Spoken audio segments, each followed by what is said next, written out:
Most people live their entire lives believing themselves to be victims of circumstances, forever reacting to a world they think exists independently of their perception.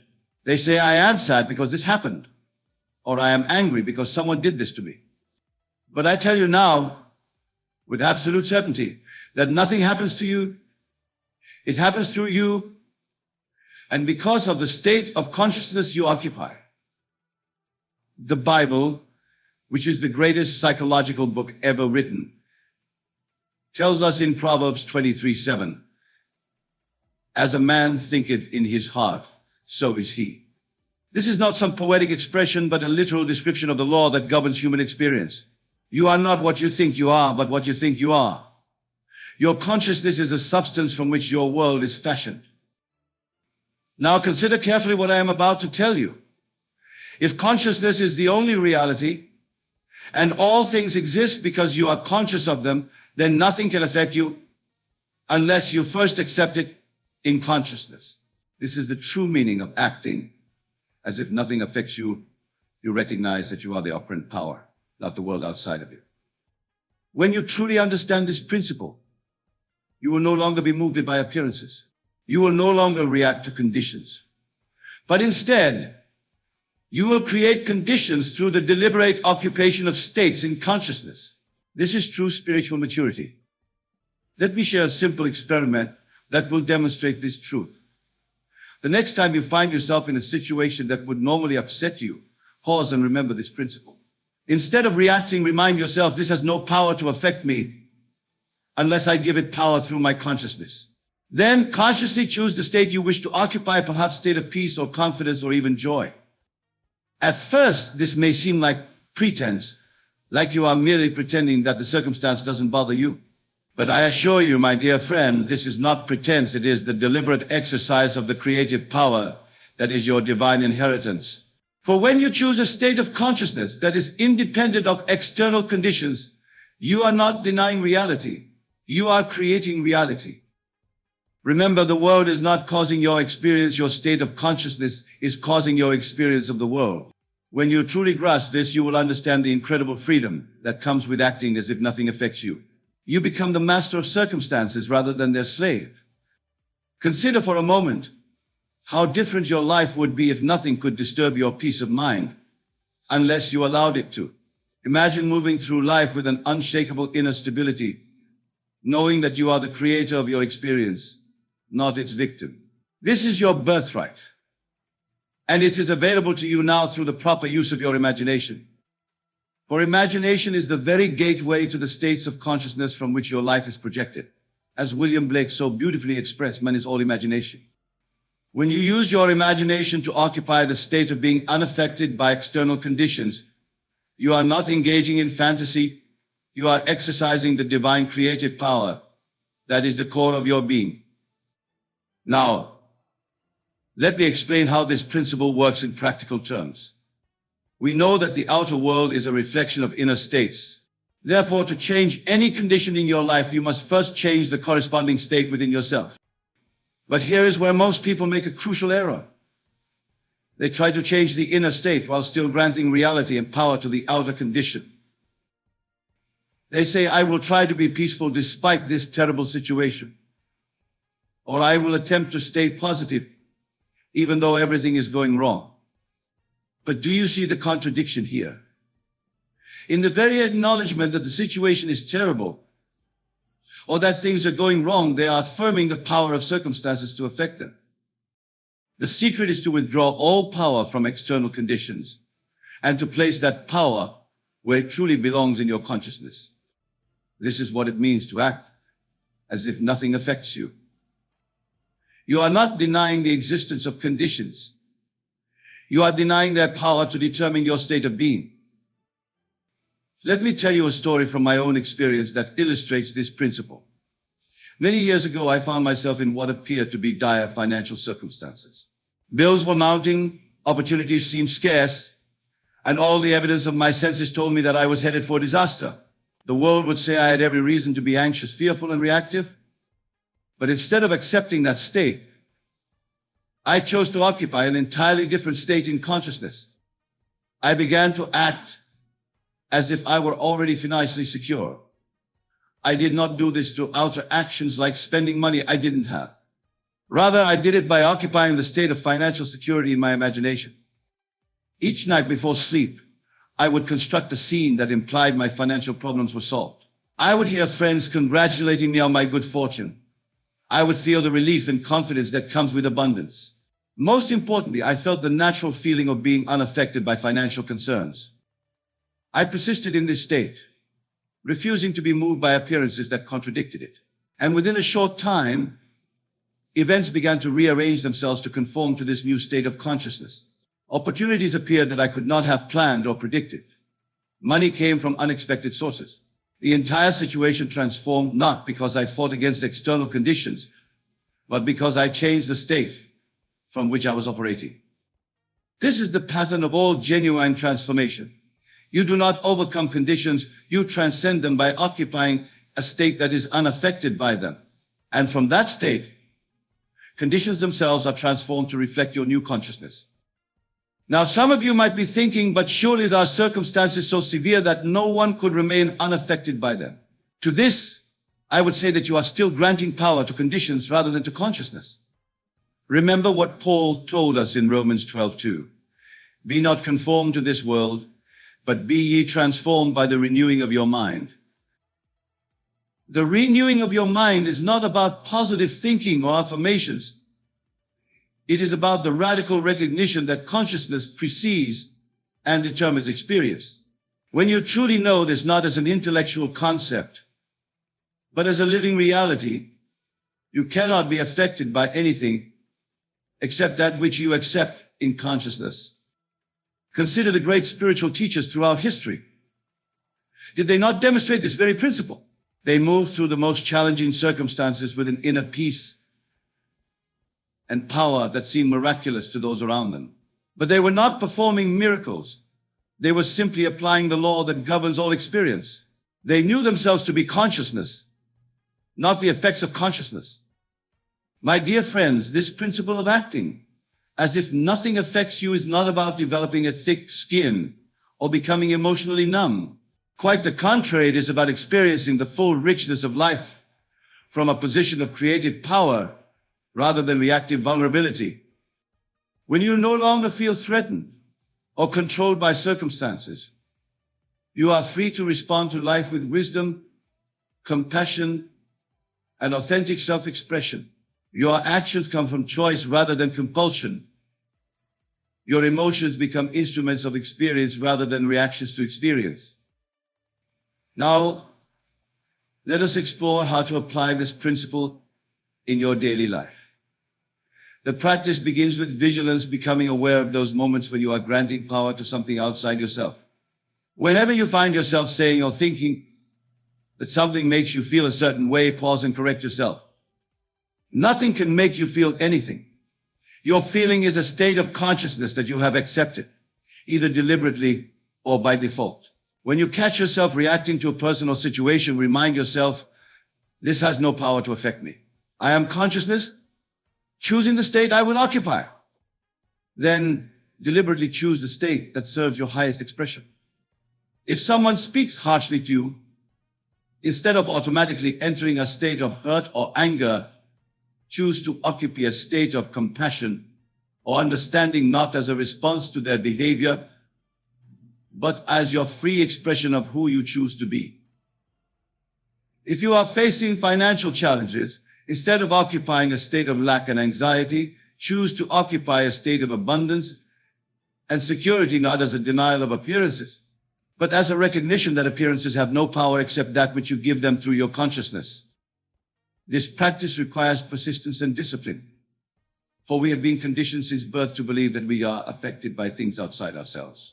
Every advertisement, every news story, every casual conversation reinforces the illusion that we are at the mercy of circumstances. Breaking free from this cultural hypnosis requires constant vigilance and the courage to stand firm in your true identity as consciousness. But I promise you, my dear friends, that as you persist in this practice, it will become more natural. There will come a moment, perhaps, when you least expect it, when you will know beyond all doubt that nothing affects you except that which you accept in consciousness. And in that moment, you will experience a freedom that few in this world have known. Let me now address another aspect of this principle that is often misunderstood. Acting as if nothing affects you does not mean becoming passive or fatalistic. It does not mean accepting undesirable conditions without seeking to change them. Rather, it means recognizing that the only effective way to change conditions is by changing the state of consciousness from which they emerge. When you act from the state of being affected by conditions, your actions or reactions, they come from the same level of consciousness that created the conditions in the first place. Such actions may temporarily modify appearances, but they cannot transform the fundamental pattern from which those appearances arise. But when you act from the state of being unaffected by conditions, knowing yourself to be the operant power, rather than the recipient of effects, your actions have a creative quality. They come from a higher dimension of consciousness and therefore have the power to transform patterns at their root. This is why the great masters have always taught that true change comes from within, not because external action is unnecessary, but because effective external action must proceed from a transformed inner state. As Neville, I have always emphasized that a change of feeling is a change of destiny. Let us now consider how this principle applies to your relationships with others. Many relationship difficulties arise from the belief that others have the power to affect your emotional state. You feel hurt because of what someone said, or anxious because of how someone acted, or rejected because of someone's choices. But when you live from the understanding that nothing affects you unless you accept it in consciousness, your relationships are transformed. You no longer hold others responsible for your emotional states. You no longer demand that they behave in certain ways so that you can feel secure, valued, or loved. Instead, you recognize that your experience of others is determined by the state of consciousness you occupy. If you are in a state of self-worth, nothing another person does can make you feel worthless. If you are in a state of love, nothing another person does can make you feel unloved. This recognition releases others from the impossible burden of managing your emotional state. It frees them to be themselves, just as it frees you to be yourself. And paradoxically, when relationships are based on this freedom, rather than on emotional dependency, they become deeper, more authentic, and more satisfying. Now, some may wonder if acting as if nothing affects you might lead to a cold, detached approach to life and relationships. But this concern arises from a misunderstanding of the principle. Remember that I am not suggesting that you deny your emotions or suppress your natural responses to life. Rather, I am inviting you to recognize the true source of those emotions and responses. When you know that your feelings come from the state of consciousness you occupy, rather than from external triggers, you can experience those feelings more fully and authentically. You can embrace joy without fearing that it depends on fragile circumstances. You can experience love without the anxiety that it might be withdrawn. You can feel peace even amid external turbulence.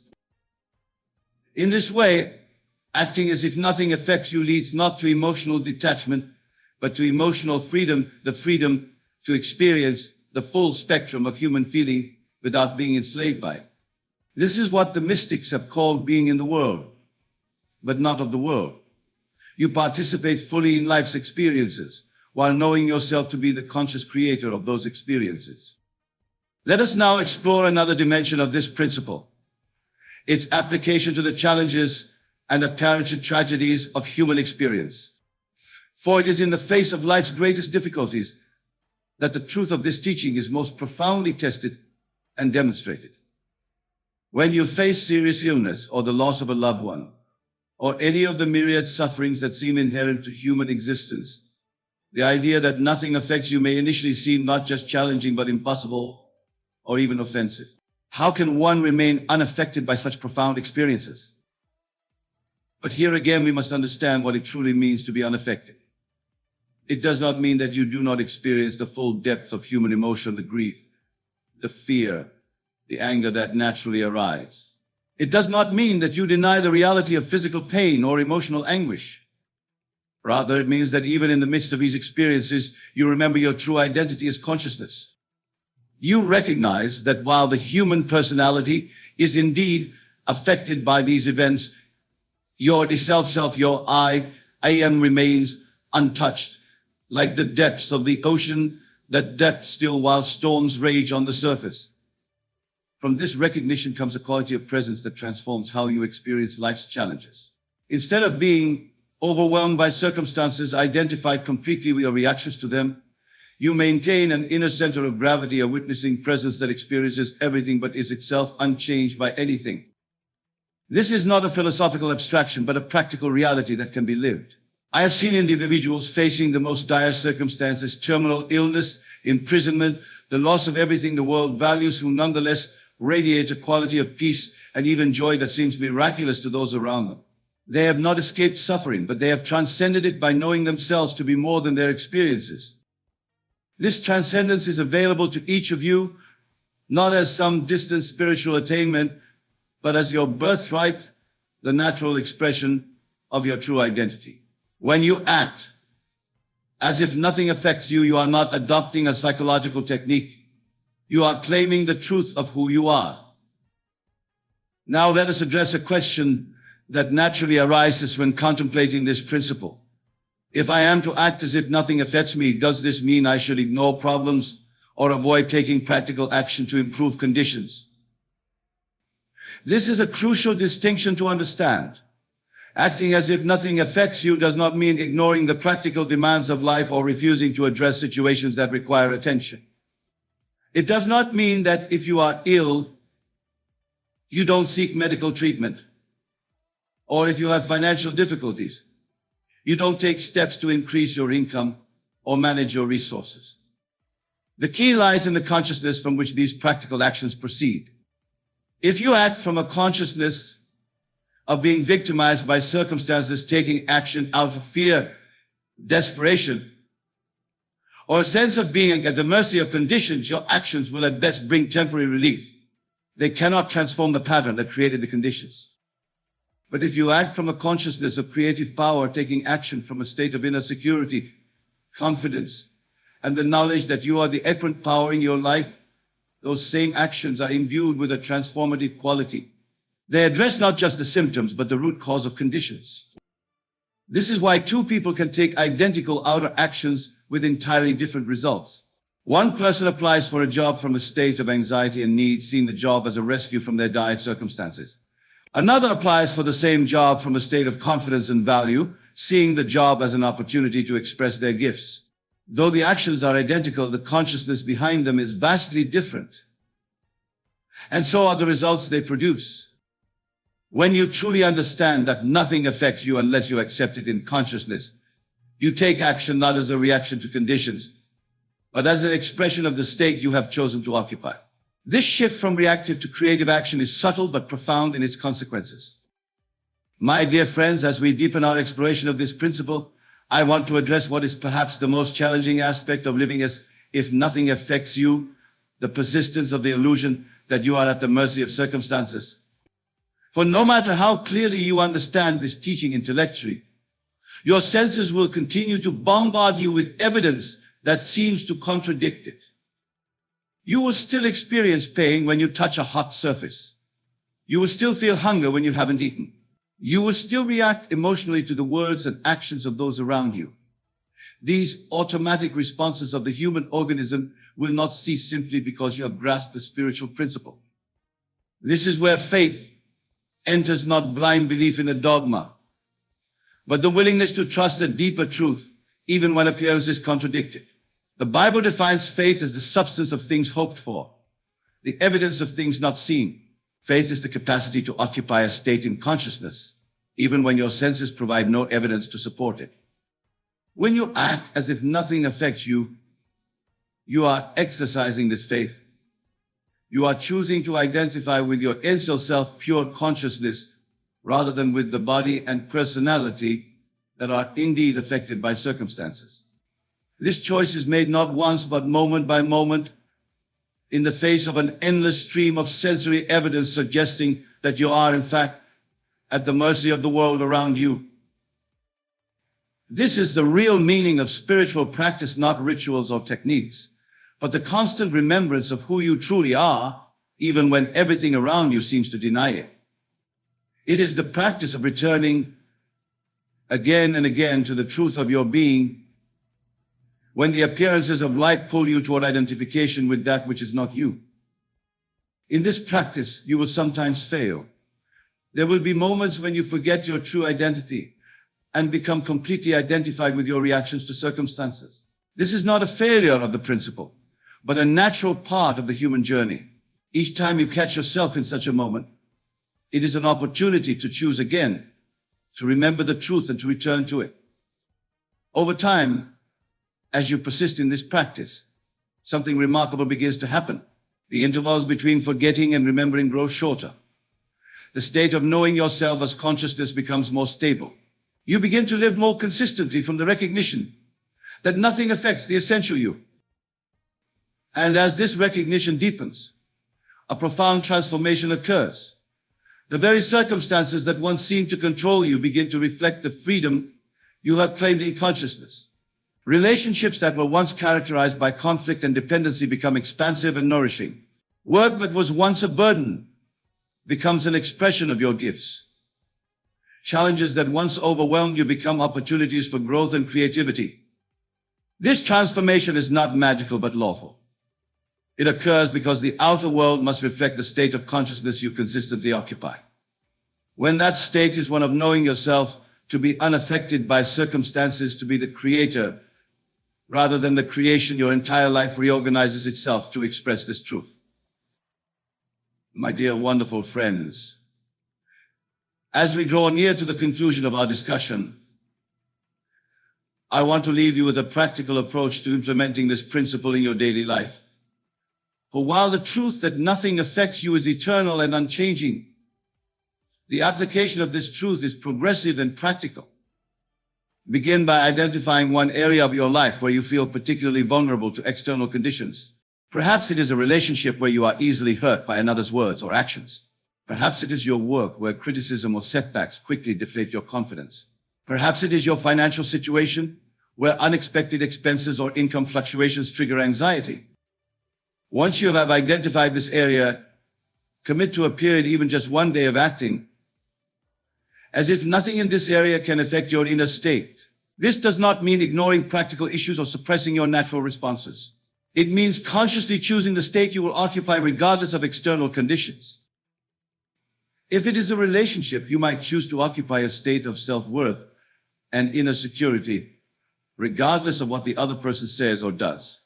If it is work, you might choose to occupy a state of confidence in your abilities, regardless of external feedback. If it is finances, you might choose to occupy a state of abundance and trust regardless of the numbers in your account.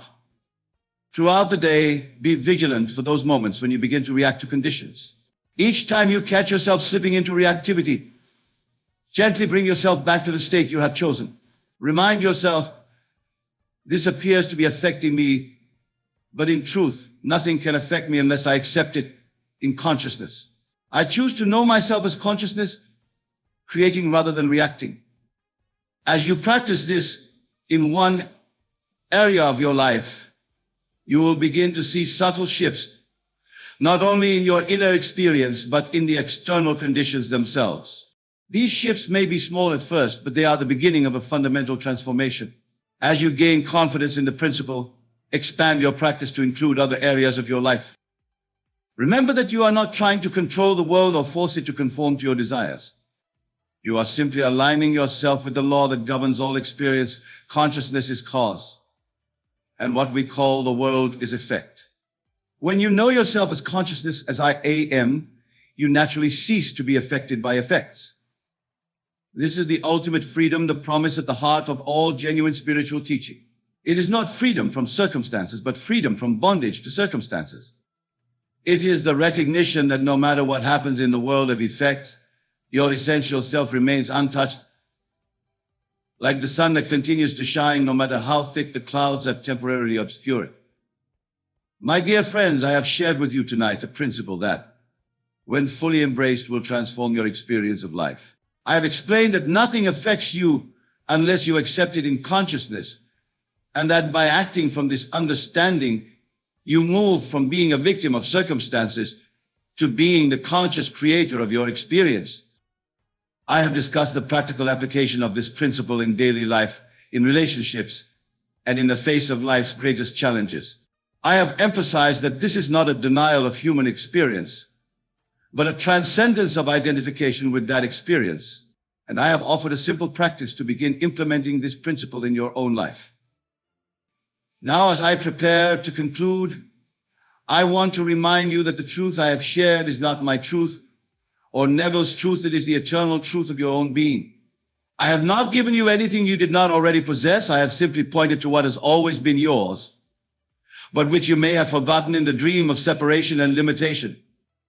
The state of being unaffected by circumstances is not something you must achieve through arduous spiritual practice.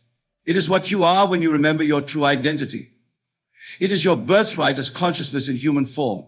All that is required is the willingness to claim this birthright moment by moment, regardless of appearances. As you leave here tonight and return to your daily life, I encourage you to carry this principle with you not as a concept, but as a living practice. Each time you find yourself reacting to circumstances as if they have power over you, remember who you truly are. Remember that you are not a helpless fragment in a vast, impersonal universe, but consciousness itself, taking on human experience for the purpose of creative expression. In that remembrance lies the freedom you have always sought, not freedom from the human journey with all its joys and sorrows, but freedom from the illusion that you are defined or limited by that journey. This is the promise and the invitation of tonight's principle. Learn to act as if nothing affects you and discover the boundless creative power that is your true nature. Thank you, my dear friends, and remember, imagination creates reality. When you imagine yourself as unaffected by circumstances, living from the creative power of pure consciousness, you are not engaging in fantasy, but in the highest act of creation. For what you consistently imagine yourself to be, you will become. Go now in the knowledge of your true identity and watch as your life transforms to reflect the freedom you have claimed in consciousness. For nothing affects you unless you grant it power, and in withdrawing that power from the world of effects and placing it where it truly belongs in your own consciousness, you fulfill the purpose for which you came into being, to create and to express the infinite potential that is God in you. Many of you sit here tonight feeling that life has somehow passed you by, that opportunities have been missed, that you are running behind schedule in the grand scheme of things. You look at others who seem to have achieved their desires sooner, who manifested their dreams with apparent ease. And you wonder, why not me? Why have I been delayed? I am here to tell you with absolute conviction that you have not been delayed at all. What you have interpreted as delay has actually been divine preparation. In the grand symphony of creation, there is no such thing as delay. There is only perfect timing. And this perfect timing is orchestrated not by some external deity sitting on a distant throne, but by the God that dwells within you, your own wonderful human imagination. For God and your imagination are one and the same. Let us begin by understanding a fundamental truth. The world that you perceive outside of yourself is nothing more than a reflection, a shadow, an echo of your own consciousness.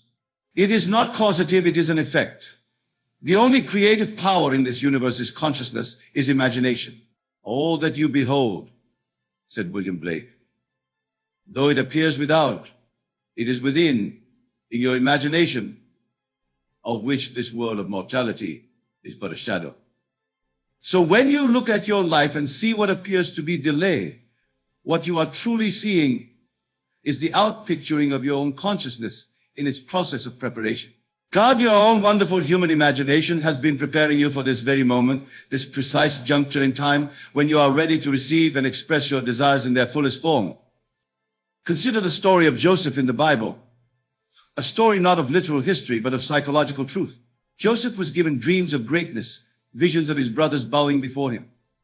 Yet what followed these dreams? Years of apparent setback and delay. He was thrown into a pit by his brothers, sold into slavery, falsely accused and imprisoned. From the limited perspective of human reasoning, these experiences would appear to be terrible delays and detours. But from the higher perspective of divine wisdom, they were necessary preparations. Each seeming setback was actually a setup for Joseph's ultimate triumph. His time in Potiphar's house taught him management. His time in prison taught him discernment. And when the moment finally came for him to interpret Pharaoh's dream and rise to a position of power, he was prepared in ways he could never have been without those experiences that seemed on the surface to be delays. My dear friends, I say to you now, your life has followed the same pattern. What you have interpreted as delay has actually been divine preparation. The God within you has been orchestrating every experience, every seeming setback, every apparent detour to prepare you for this very moment. Now let us explore the true nature of time. In our physical world, we perceive time as linear, a straight line stretching from past to present to future. But in the realm of imagination, in the realm of God, time is not linear at all. All moments exist simultaneously in what we might call the eternal now. When you enter the state of consciousness that corresponds to your desire fulfilled, you are not working against time or trying to accelerate a process that is taking too long. Rather, you are simply selecting from infinite possibilities the version of reality in which your desire is already fulfilled. You are not waiting for something to happen in time. You are choosing which completed reality to experience. This understanding transforms your relationship with what you have perceived as delay. If all possible states exist now, and your task is simply to occupy the state of your desire fulfilled, then the concept of delay becomes meaningless. There is only the state you are currently occupying in consciousness and the state you wish to occupy. The movement between these states is not governed by time, but by your ability to assume the feeling of your wish fulfilled.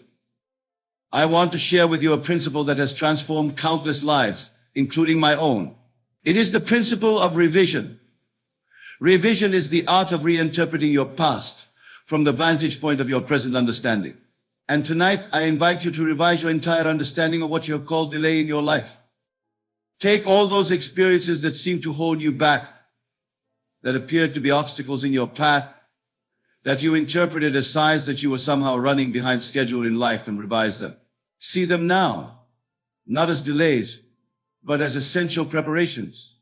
See God, your own wonderful human imagination, carefully orchestrating each experience to prepare you for this moment. The job you didn't get, it wasn't a delay, it was preparation for a better position that required you to develop specific skills first. The relationship that didn't work out, it wasn't a delay, it was preparation for a deeper connection that needed you to learn important lessons about yourself. The project that failed, it wasn't a delay, it was preparation for success that required you to refine your approach. In the first chapter of Ecclesiastes, we read, "That which has been is what will be. That which is done is what will be done. And there is nothing new under the sun. Is there anything of which it may be said, see, this is new? It has already been in ancient times before us." This scripture reveals the eternal nature of all experience. Your desire, the state you wish to occupy, already exists. It is not something that must be created anew or that must unfold over time. It already is. Your task is not to create it, but to enter into it through the doorway of assumption. Let me tell you about a friend of mine who came to me feeling that life had passed him by. He was in his 50s and had not achieved the financial success he had always dreamed of. He felt delayed, left behind, as he watched others achieve what seemed to elude him. I shared with him this principle we're discussing tonight, that what appears as delay is actually divine preparation. I asked him to take a few moments each night before sleep to revise his understanding of his past, to see each seeming failure not as delay, but as preparation, to recognize that God, his own wonderful human imagination, had been preparing him through each experience for the perfect expression of his desire. After 3 weeks of this practice, he called me, excitement evident in his voice. He had received an opportunity that perfectly combined all the skills he had developed through his various failed ventures over the years. An opportunity that would have been impossible for him to fulfill had he not had exactly the life experiences he had. What he had seen as delay was revealed to be perfect preparation. My dear friends, this is the truth of your life as well. The divine wisdom within you has been orchestrating your path with perfect precision. There has been no delay. There has only been preparation. Now let us discuss how you can apply this understanding practically in your daily life. The first step is to completely revise your concept of time.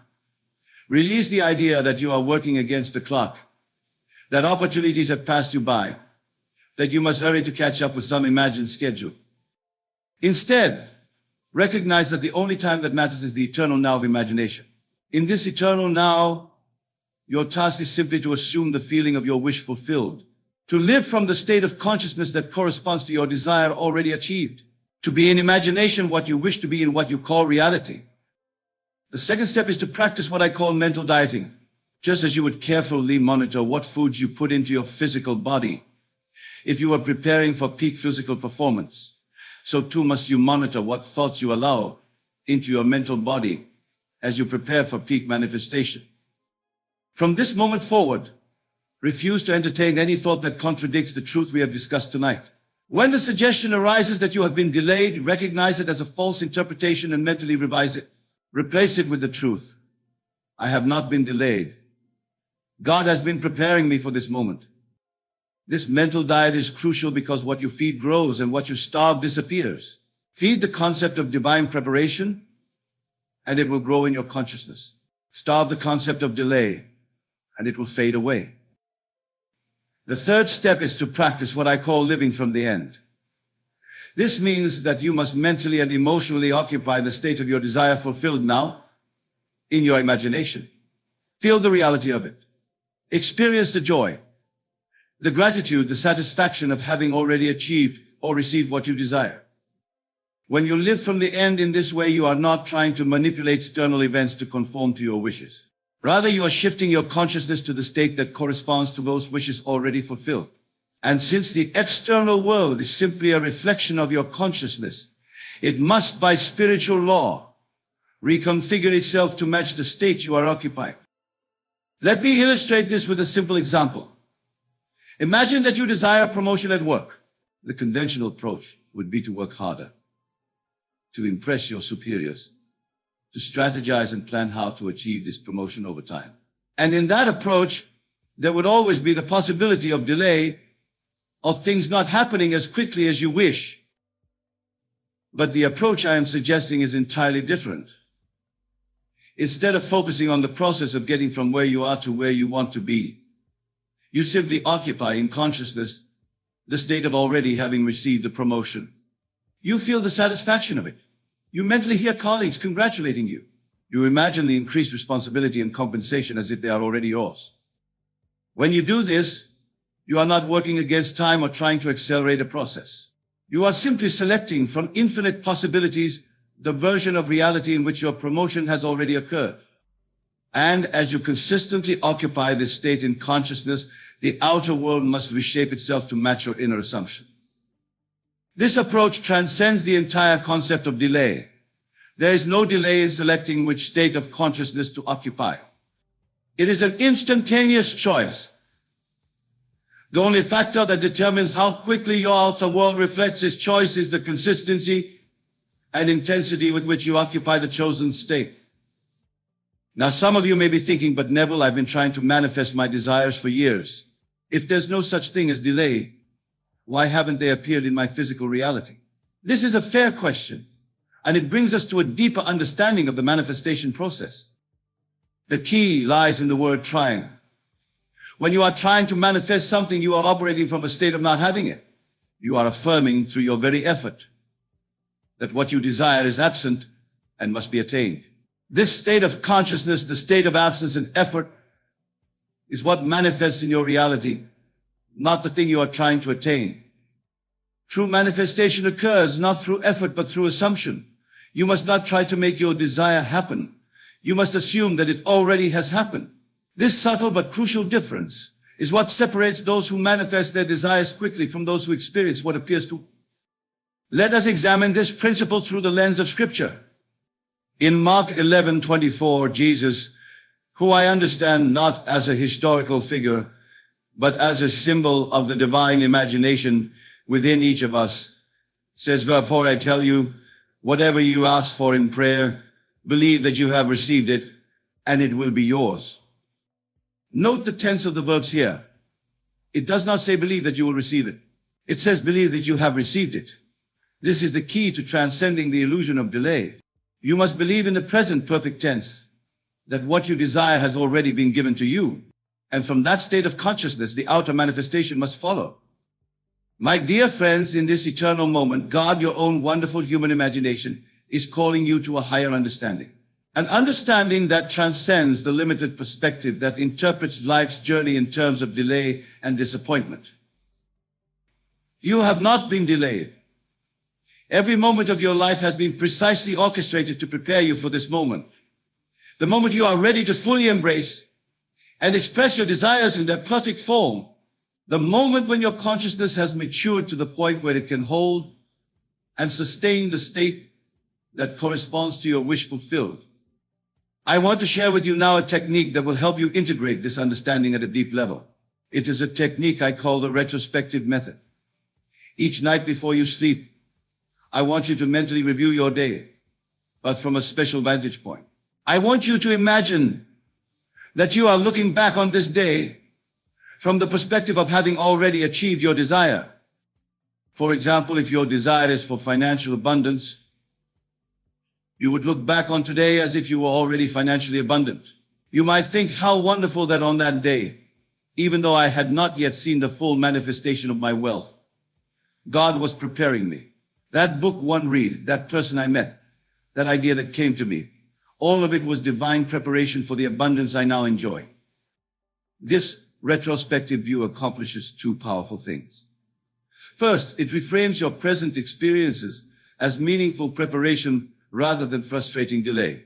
Second, it places you in consciousness, in the state of your desire fulfilled, looking back on your journey rather than looking forward with uncertainty.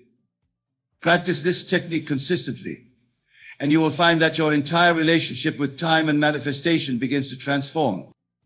The sense of being delayed or behind schedule will dissolve, replaced by a profound appreciation for the perfect unfolding of your life's journey. Now let us address another aspect of this principle, the role of divine timing. While it is true that in the realm of imagination all states exist simultaneously, the expression of these states in our three-dimensional reality does involve what appears to be time. This is not because manifestation itself takes time, but because our consciousness requires time to fully adjust to and stabilize in a new state. Think of it this way. If you have spent years occupying a state of consciousness characterized by limitation, lack, or delay, your mental muscles have been conditioned to maintain that state. When you decide to shift to a state of abundance, fulfillment, and divine timing, those mental muscles need to be reconditioned. And this reconditioning process appears, from our human perspective, to take time. But here's the crucial distinction. This is not delay. This is development. Just as a seed planted in the ground is not delayed in becoming a tree, it is developing according to divine law. So too is your manifestation developing according to the law of your consciousness. The oak tree already exists within the acorn, not as a miniature tree, but as a pattern of development, a blueprint of becoming.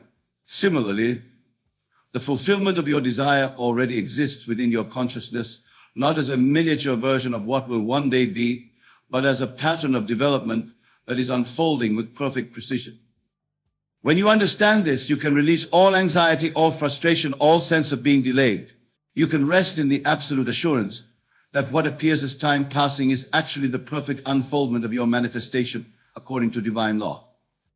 In the second chapter of Habakkuk we read, "For the vision is yet for an appointed time, but at the end it shall speak, and not lie, though it tarry, wait for it, because it will surely come. It will not tarry." This scripture contains a seeming contradiction. It says both though it tarry and it will not tarry. But the contradiction dissolves when you understand the principle we're discussing. From the limited human perspective focused on external events, the manifestation may appear to tarry or delay. But from the higher perspective of divine law, it is not delaying at all. It is unfolding with perfect precision, neither too soon nor too late. My dear friends, I want to share with you now a personal experience that illustrates this principle. Years ago, I desired to share these teachings with a wider audience. I imagined myself speaking to large groups, writing books that would touch many lives, having a profound impact on how I understood the power of imagination. But for a time, nothing seemed to happen externally. I continued to study, to practice, to refine my understanding. From a limited perspective, I might have interpreted this as delay. But inwardly, I knew better. I knew that God, my own wonderful human imagination, was preparing me for the perfect expression of this desire. I continued to live from the end, to occupy in consciousness the state of being a successful teacher and author. I mentally heard the congratulations of friends, felt the satisfaction of helping others, experienced the joy of sharing these principles widely. And then, at what I now recognize as the perfect moment, when my consciousness had fully matured into the state I desired, opportunities to speak arose. The books began to flow through me. The impact I had imagined began to materialize in the lives of those I taught. What might have been interpreted as delay was revealed to be divine preparation. Every moment of study, every practice session, every refinement of understanding was necessary for the full and perfect expression of my desire. And so it is with you, my dear friends. What you have interpreted as delay in your life has actually been divine preparation. God, your own wonderful human imagination, has been orchestrating every experience to prepare you for this very moment. This moment now is when you are ready to fully receive and express your desire. This moment now is the appointed time for your vision to speak and not lie. This moment now is the culmination of all that has come before and the beginning of all that will follow. As we begin to conclude our discussion tonight, I want to emphasize a crucial point. The principle we've explored is not merely a philosophical concept to be intellectually understood. It is a living truth to be embodied and expressed in your daily experience. From this moment forward, I invite you to completely abandon the concept of delay in your life. Remove it from your vocabulary, both spoken and unspoken. When the suggestion arises that you have been delayed or are behind schedule, recognize it. And as a misinterpretation of divine preparation. Replace that misinterpretation with the truth: I have not been delayed. God has been preparing me for this moment. Feel the shift in your emotional state as you embrace this understanding. Feel the release of frustration and anxiety. Feel the influx of peace and assurance. This shift in consciousness is not merely a psychological technique for feeling better about your circumstances. It is a fundamental realignment with the truth of your being that will transform how your life unfolds from this moment forward. When you truly understand that there is no delay, only divine preparation, you step out of the limited perspective of human reasoning and into the unlimited perspective of divine wisdom. From this perspective, everything in your life, every experience, every encounter, every seeming setback is read as a necessary and perfect part of your journey. This understanding does not lead to passive acceptance of undesired circumstances. On the contrary, it empowers you to actively participate in the creative process by consciously choosing which state to occupy in imagination. But it does release you from the frustration and anxiety that come from fighting against what appears to be delay. In the final analysis, time itself is a construct of consciousness. Einstein's theory of relativity has shown that time is not an absolute, but is relative to the observer. What quantum physics has discovered scientifically, mystics and spiritual teachers have known intuitively for centuries. Time is fluid, malleable, responsive to consciousness. Your experience of time, whether it seems to drag with delay or flow with divine precision, is determined by the state of consciousness you occupy. When you live in the state of your desire fulfilled, time becomes your servant rather than your master. The manifestation of your desire occurs not according to some external timetable, but according to the law of your consciousness. My dear friends, as we conclude our discussion tonight, I want to leave you with a practical application of everything we've explored. Tomorrow, as you go about your day, I want you to consciously interpret every experience, particularly those that might previously have seemed like obstacles or delays, as divine preparation. The traffic jam that makes you late for a meeting, divine preparation, perhaps saving you from an accident further down the road. or aligning you with the person you need to meet would not have been there at your originally scheduled arrival time. The project that takes longer than expected to complete. Divine preparation, allowing for the refinement and perfection that make it far more impactful than it would have been in its hastier form. The opportunity that goes to someone else instead of you. Divine preparation, freeing you for a better opportunity that requires you to be available at precisely the moment it appears. As you practice this consciousness throughout your day, you will find that your entire relationship with time begins to transform. The sense of being rushed, of running behind, of missing out, all of these fall away, replaced by a profound trust in the perfect unfolding of your life according to divine law. And in this transformed relationship with time, you will discover a new freedom. Freedom from the anxiety of deadlines, the pressure of expectations, the frustration of perceived delays. Freedom to fully inhabit each moment as the perfect expression of divine wisdom. This freedom is your birthright. It is the natural state of a consciousness aligned with truth. And it is available to you now in this eternal moment as you embrace the understanding that you have not been delayed. God has been preparing you for this moment. My dear wonderful friends, I have shared with you tonight a truth that has the power to transform your entire experience of life. A truth that liberates you from the frustration of perceived delay and opens you to the peace of divine preparation. You have not been delayed. God, your own wonderful human imagination, has been preparing you with infinite wisdom and perfect precision for this very moment. Every experience, every encounter, every seeming setback has been an essential thread in the tapestry of your becoming. As you leave here tonight and return to your daily lives, carry this truth with you. Let it inform how you interpret your experiences. Let it guide how you perceive your past and approach your future. Let it transform your relationship with time itself. And know this with absolute certainty, the desire that burns within you, that vision of fulfillment and achievement and joy, has not been delayed. It has been in preparation. And now, at this perfect moment, it is ready to express itself through you in its fullest and most beautiful form. For you are God's perfect creation, and your life unfolds according to divine law.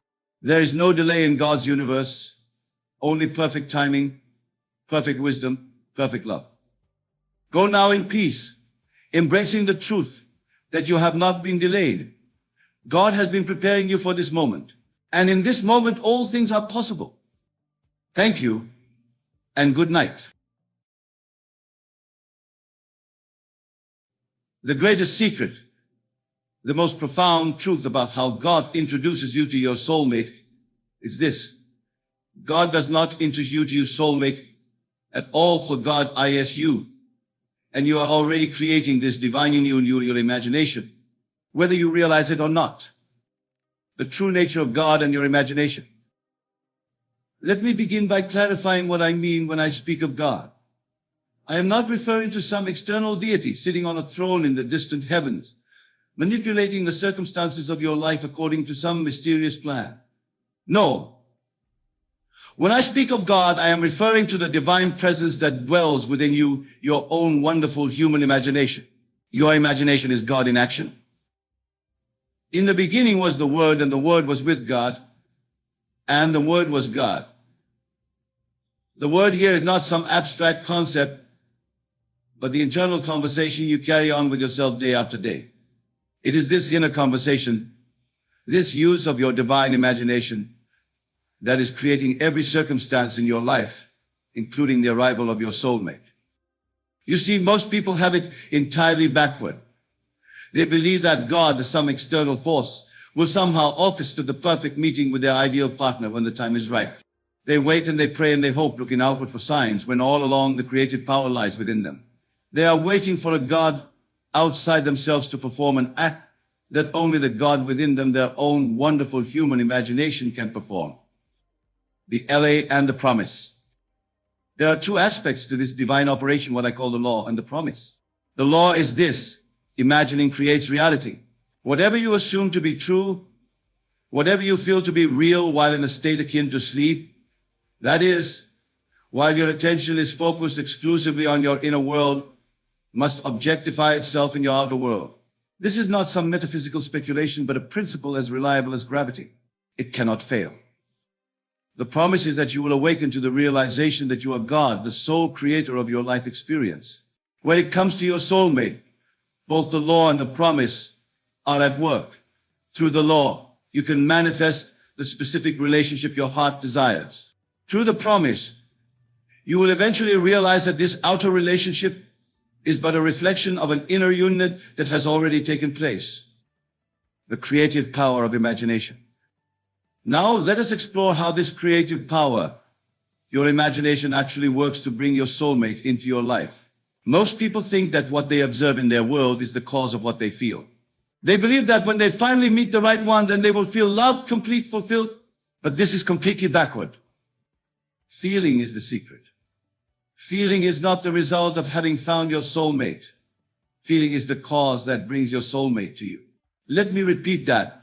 Feeling is not the effect. Feeling is the cause.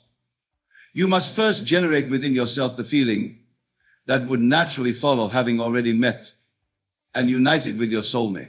You must live from the end. What does it feel like to be in the perfect relationship? Is it a feeling of security, of passion, of being completely understood, of peaceful companionship? Whatever that feeling is for you, you must capture it and dwell in it, knowing that this feeling is the creative force that will rearrange the circumstances of your life to match it. But you might ask, Neville, how can I feel that which has not yet happened? And I would answer, your imagination is the bridge. Through the controlled use of your imagination, you can experience now what your senses deny. This is the true meaning of faith, the substance of things hoped for, the evidence of things not seen, living from the end. Here is the practical application of what I am telling you tonight as you lie in your bed. Quiet your mind and body until you reach that drowsy, sleepy state just before sleep claims you. In this state, construct a scene that implies you have already found and united with your soulmate. Perhaps you imagine lying beside them, feeling their presence, their warmth. Perhaps you imagine introducing them to a friend or family member, hearing yourself say, I'd like you to meet my husband, wife. Perhaps you imagine celebrating an anniversary, looking back on years of joy spent together. Whatever scene you choose, it must imply that the relationship is already a fact. And as you construct this scene, involve all your senses. Feel the warmth of their embrace, hear their voice, smell their scent, see their smile. Make it as real as possible in your imagination. And most importantly, capture and intensify the feeling that this scene evokes within you. Then, as you drift off to sleep, carry this feeling with you. Let it be the last thing in your consciousness as sleep claims you. For it is this feeling impressed upon your subconscious mind that will work night and day to bring about its physical equivalent in your world, the Sabbath. And once you have performed this imaginative act, you must enter what the Bible calls the Sabbath. The Sabbath is not a day of the week, but a state of consciousness. It is a state of complete rest, where you cease from all effort, knowing that what you have imagined must come to pass. To enter the Sabbath means to live as though your desire has already been fulfilled. You don't continue to ask or beg or plead for your soulmate to appear, for that would imply they are absent. Instead, you give thanks for their presence in your life, even though your senses may not yet confirm it. This is perhaps the most difficult part for most people. They perform the imaginative act, and then they look to the world for confirmation. When they don't see immediate results, they become anxious, doubtful, and begin the whole process again, never allowing the seed they have planted to grow to full manifestation. But I tell you this, God's promises are yes and amen.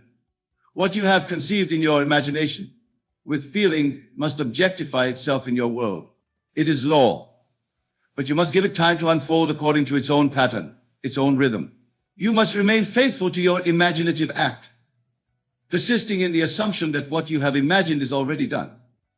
Your inner conversations. Now, let me speak about something that many of you may not have considered: your inner conversations. Throughout the day, You are constantly talking to yourself, carrying on internal dialogues. These inner conversations are powerful creative forces. When it comes to your soulmate, what is the nature of your inner conversation? You tell yourself, I'll never find the right person.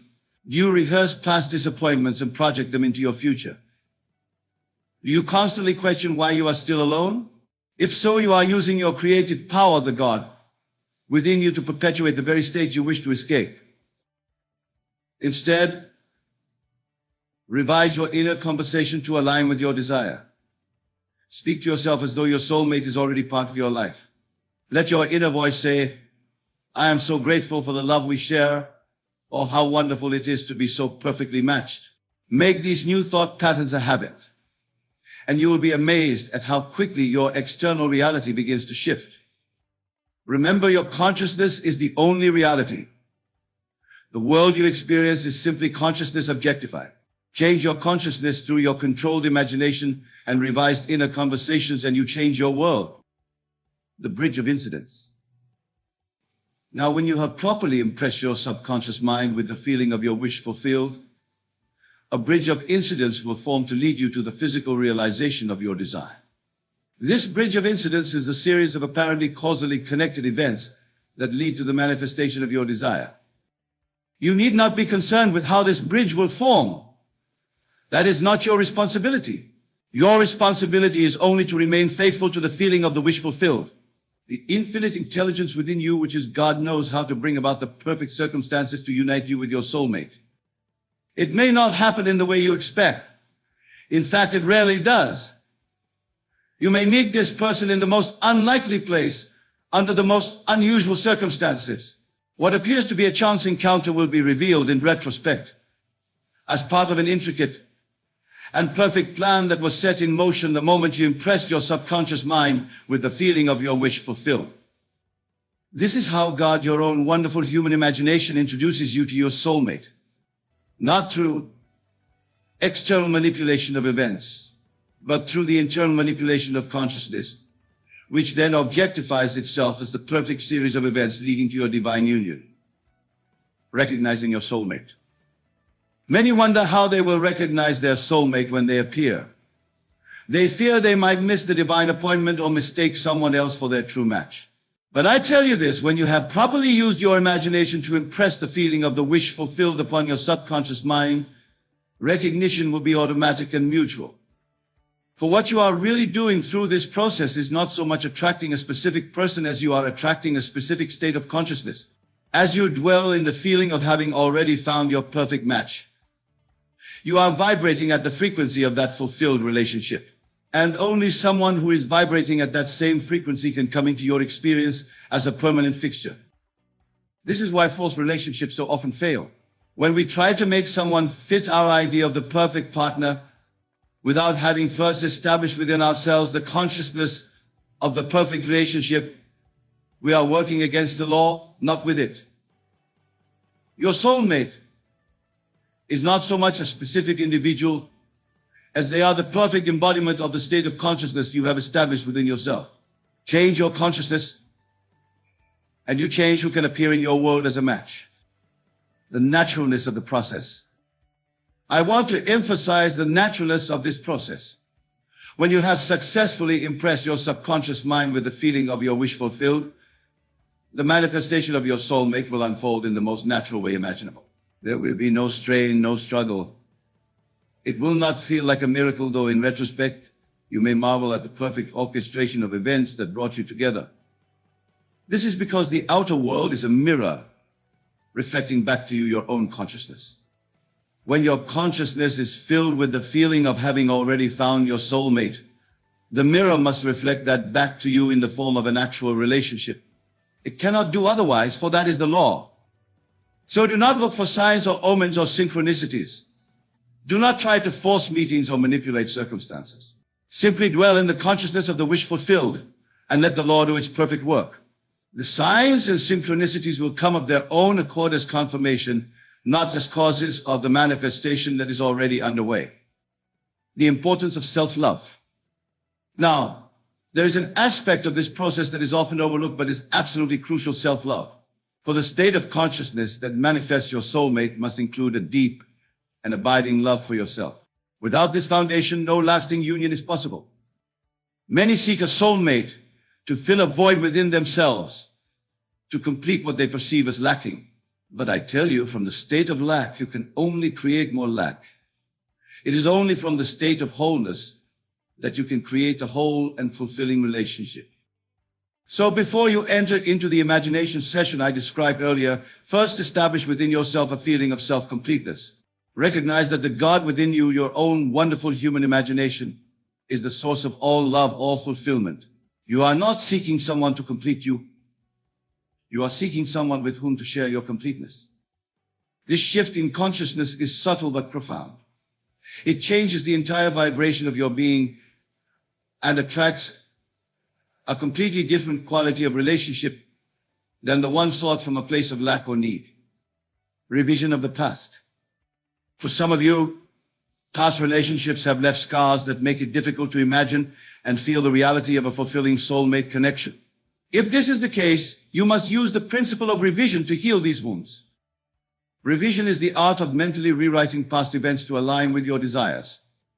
Before you can effectively impress upon your subconscious mind the feeling of a perfect soulmate relationship, you may need to revise the memories that contradict this new assumption. Each night before you enter into your imagination session, focused on your soulmate, take a few moments to revise any painful relationship memories. Reimagine them as you wish they had happened. Feel the relief, the joy, the closure that comes with this revised version.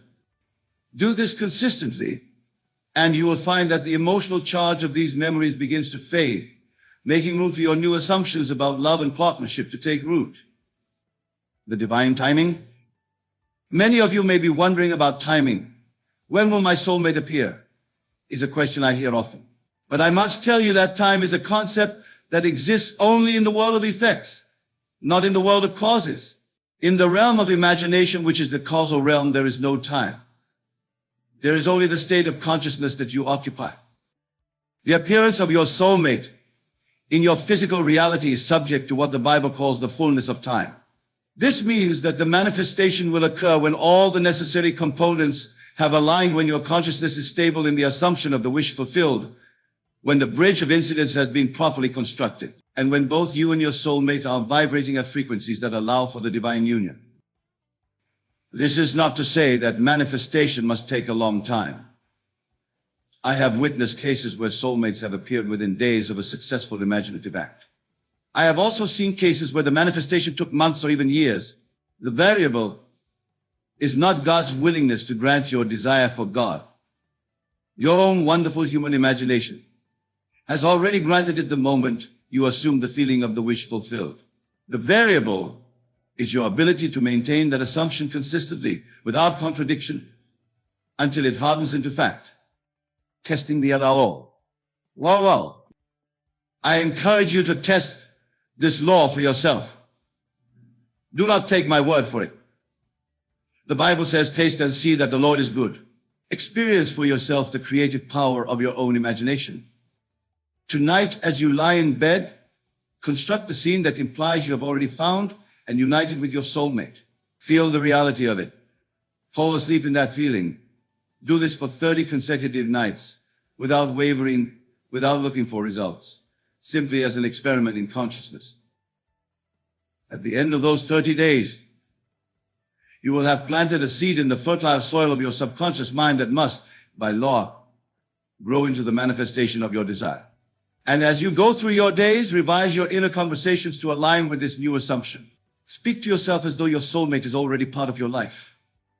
Then release all anxiety about when or how they will appear. Enter the Sabbath, that state of complete rest, in the knowledge that what you have in mind must come to pass. Live as though your desire is already fulfilled. For in the realm of imagination, which is the only reality it is, the transformation of consciousness. What I am describing to you is not just a technique for manifesting a soulmate. It is a complete transformation of consciousness. As you apply these principles to this specific desire, you will find that your entire life begins to transform. For you cannot dwell in the consciousness of being loved, cherished, and perfectly matched without that consciousness spilling over into all areas of your life.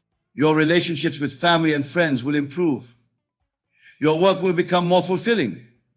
Your health may even show signs of improvement. This is because you are aligning with the truth of your being that you are God, expressing as the specific individual you perceive yourself to be. This transformation of consciousness is the real miracle, far more significant than the appearance of any specific person in your life. For when you realize that you are the operant power in your world, that your imagination creates reality, you are free from victim consciousness forever. You no longer see yourself as subject to external forces, waiting for fate or chance to bring you what you desire. You recognize yourself as the author of your experience, the creator of your destiny. And from this elevated state of consciousness, your soulmate appears not as someone who will save you or complete you, but as the perfect reflection of the divine love you have awakened within yourself. This is the true divine union, not the union of two incomplete halves, but the union of two whole beings who recognize in each other the God that they themselves are. The persistence of faith. I must speak now about the importance of persistence. For many of you will begin this practice with great enthusiasm, only to abandon it when results do not immediately appear. This is the pattern I have observed in countless students over the years. They start with conviction but lack the persistence to see their desires through to manifestation. Faith is not a momentary surge of belief. It is the persistent occupation of the desired state. It is the unwavering confidence that what you have imagined and felt as real in your imagination must objectify itself in your physical reality.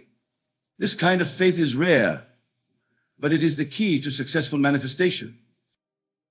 When doubts arise, and they will arise, do not fight them or deny them. Simply observe them, and then gently return to the feeling of the wish fulfilled. Each time you successfully return to that feeling despite contrary evidence, you strengthen the impression on your subconscious mind, bringing the manifestation closer. Remember the story of the fig tree in the Bible. Jesus cursed it, and it appeared unchanged. But he did not doubt his word. He continued on his way, confident that what he had decreed must come to pass. And when they passed by the fig tree again, it had withered from the roots. This is the model of perfect faith, speaking the word and then proceeding in the absolute confidence that it will manifest regardless of appearances. The role of gratitude. As you walk this path toward the manifestation of your soulmate, let gratitude be your constant companion. Gratitude is the highest vibration, the most magnetic attitude of mind. When you are grateful for your soulmate before they physically appear, you are functioning at the highest spiritual level. Each night as you perform your imaginative scene, concluded with deep and sincere gratitude. Thank God, your own wonderful human imagination, for having already granted your desire. Feel the gratitude that naturally accompanies the receipt of something precious and long desired. This attitude of gratitude accelerates manifestation because it affirms that what you have imagined is already yours. It closes the gap between your desire and its fulfillment, bringing them together in the eternal now. The signs following. Although I have cautioned you against looking for signs, it is natural that as your manifestation approaches physical realization, certain signs will begin to appear. You may find yourself randomly thinking about love and relationships more often. You may notice happy couples everywhere you go. You may even have dreams of your soulmate before you meet them physically. These signs are not the cause of your manifestation, but the effects of your changed consciousness. They are confirmations that the bridge of incidents is under construction. Welcome them, but do not become attached to them. They are signposts along the way, not the destination itself. And when your soulmate does appear in your life, it will seem so natural, so perfect, that you may temporarily forget the imaginative work you did to bring them to you. This too is part of the process. For the law works best when it seems not to be working at all, when manifestation appears to be the result of natural causes rather than spiritual law. But in quiet moments of reflection, you will recognize the truth that this divine union was orchestrated not by some external deity, but by the God within you, your own wonderful human imagination. And in this recognition lies a power and a freedom beyond anything you have previously known. The perfection of the Allah. I want to address a concern that many have expressed to me over the years.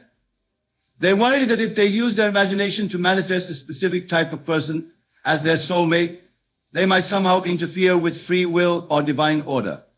But this concern is based on a misunderstanding of the law.